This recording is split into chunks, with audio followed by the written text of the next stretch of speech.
Well, it's the big breaking update this hour. 2 people have been arrested in the Bengaluru transformer blast. Remember, this is Mirror Now's relentless coverage on the issue, where we've been fighting for justice for Chaitanya, the 19-year-old girl, and her father who died in the Bengaluru tragedy in which a transformer exploded when they were passing on the bad road. And now we're given to understand that the police has finally swung into action and 2 people have been arrested in the tragedy. Remember, last week the father-daughter duo were returning home after they booked a marriage hall for the daughter, for Chaitanya, who was all set to get married. But due to the bad roads, they had to ride the bike slowly, and that's exactly when, at the end, for unfortunate moment, the transformer, which was leaking, exploded. Remember, residents in the area had complained about the leaking transformer, but no action was taken. Only if the authorities would have acted in time and done something, that transformer wouldn't have exploded and the 2 lives wouldn't have been lost. For more details, my colleague Neha joins me on the broadcast. Neha, we've been relentlessly campaigning for this issue. We've been relentlessly fighting for justice, and now finally the police have they've swung into action and arrested 2 people in the transformer blast.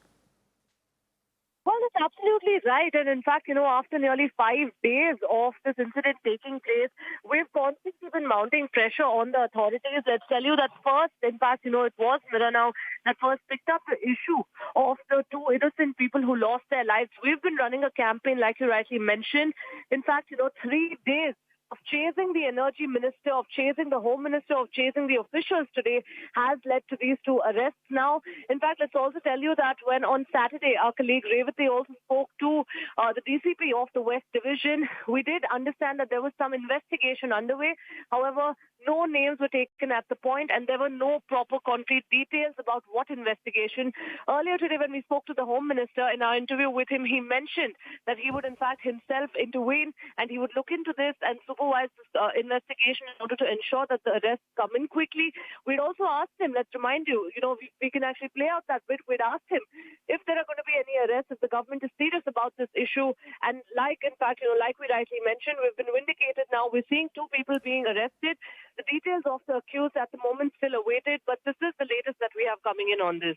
Right, Neha, now you did mention that the details of those arrested are still awaited, but remember, these are the BESCOM officials that we're talking about, because a complaint had been made to the BESCOM, indicating that the transformer had been leaked. So any word from the BESCOM if the 2 people arrested are from, in fact, the BESCOM body? Well, in fact, for now, the arrests have just come in, so we'll have to reach out to the BESCOM on this issue. But, so far, what we're actually picking up at this point is that, have been arrested over here by the Bengaluru police, the West Division of the Bengaluru police. And what's important at this point in time is to remember that, we kept the pressure going on this story. And today, as we've been fighting for the rights of the citizens of Bengaluru city, again, we're seeing how 2 arrests have been made. The details of the accused right now, of course, are yet to be divulged by the police. But, of course, after the Home Minister also, after we spoke to him today and questioned him, let's also remind you that the Energy Minister even today has evaded our questions on this entire issue. And it was only the Home Minister who responded, saying that, they would speed in the investigation, they would expedite it. And now we're seeing 2 arrests that are being made. All right, Neha, we'll keep coming back to you on this big breaking update. Remember, we've been relentlessly covering and fighting for justice for Chaitanya and Shivraj. And finally, now the police have swung into action days after 2 innocent lives were lost, despite a complaint being made on the transformer leak. For now, we leave it there. Thank you so much, Neha, for joining us with all those breaking updates.